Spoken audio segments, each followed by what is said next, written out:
वर्धमान नामक शहर में एक बहुत ही कुशल व्यापारी दंतिल रहता था। राजा को उसकी क्षमताओं के बारे में पता था, जिसके चलते राजा ने उसे राज्य का प्रशासक बना दिया। अपने कुशल तरीकों से व्यापारी दंतिल ने राजा और आम आदमी को बहुत खुश रखा।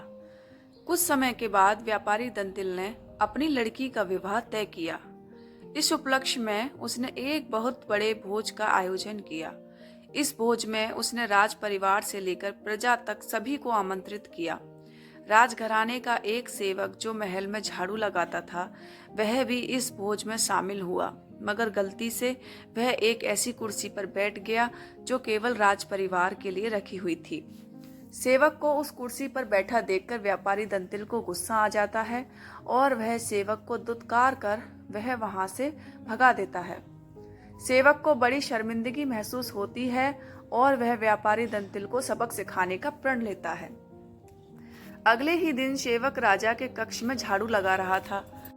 वह राजा को अर्ध निंद्रा में देखकर बड़बड़ाना शुरू करता है और वह बोलता है, इस व्यापारी दंतिल की इतनी मजाल कि वह रानी के साथ दुर्व्यवहार करे।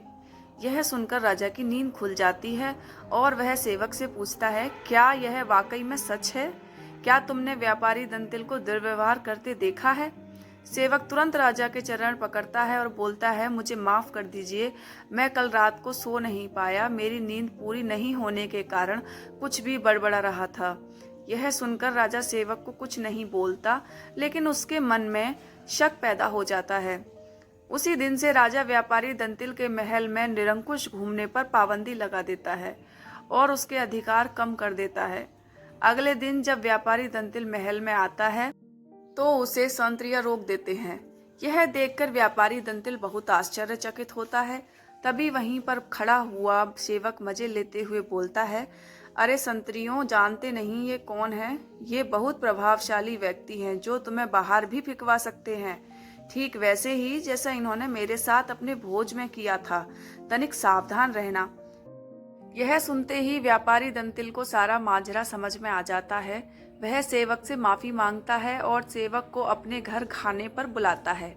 व्यापारी दंतिल सेवक की खूब आवभगत करता है। फिर वह बड़ी विनम्रता से भोज वाले दिन किए गए अपमान के लिए क्षमा मांगता है और बोलता है कि उसने जो भी किया गलत किया। सेवक बहुत खुश होता है और व्यापारी दंतिल से बोलता है, आप चिंता ना करें, मैं राजा से आपका खोया हुआ सम्मान आपको जरूर वापस दिलाऊंगा।